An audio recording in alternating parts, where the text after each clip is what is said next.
আসুন আজ আপনাদের একটা গল্প শোনাই। দুটো বীজ পাশাপাশি পড়েছিল।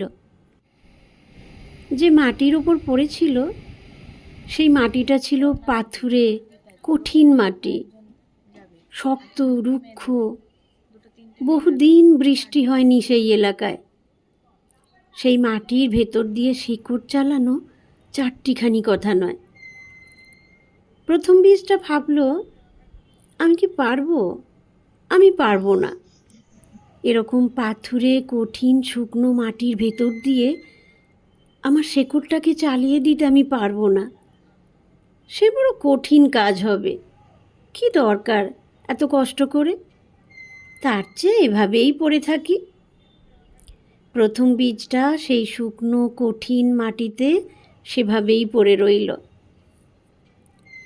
দ্বিতীয় বীজটা ভাবল, এই পাথুরে মাটিতে অঙ্কুরিত হওয়া খুবই কঠিন কাজ, খুবই শক্ত কাজ, পরিশ্রমসাধ্য কাজ, কিন্তু আমাকে পারতেই হবে। যদিও মাটি কঠিন, শক্ত, আমার কষ্ট হবে, তবু আমায় চেষ্টা করতে হবে। না না, চেষ্টা নয়, আমায় পারতেই হবে।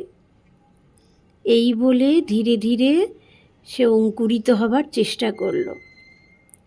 একটা সময় সে সফলও হলো তার শিকড়টাকে সেই পাথুরে মাটির ভেতর দিয়ে চালিয়ে দিতে। দুটো ছোট্ট ছোট্ট পাতা বের হলো। আস্তে আস্তে ছোট ছোট ডালপালা পাতায় ভরে উঠতে লাগলো। তারপর একদিন ঝেঁপে বৃষ্টি হলো, আর কচি চারা গাছটা বৃষ্টির জল পেয়ে কি দারুণ সুন্দরী হয়ে উঠল। ফুল ফুটলো, ফল ধরলো। তার ডালপালায় প্রজাপতি পাখিরা এসে বসল। ক্লান্ত পথিক গাছের ছায়ায় বিশ্রাম নিতে থাকলো। বাচ্চারা গাছের ডালে দোলনা টানিয়ে দুলতে লাগলো। পাখিদের কিচিরমিচির আর বাচ্চাদের কলতানে জায়গাটা মুখর হয়ে উঠল। আর প্রথম বীজটা, একদিন একটা পাখি এসে টুপ করে তাকে খেয়ে ফেলল। এই গল্পটার সারমর্ম হলো, পরিশ্রম না করলে, চেষ্টা না করলে জীবনে কেউই সফল হয় না। স্বনির্ভর দলের প্রশিক্ষণে এই গল্পটা বলে দলের সদস্যদের ঋণ নিয়ে কোনো ছোটোখাটো উদ্যোগ গ্রহণ করার জন্য মোটিভেট করা যেতে পারে।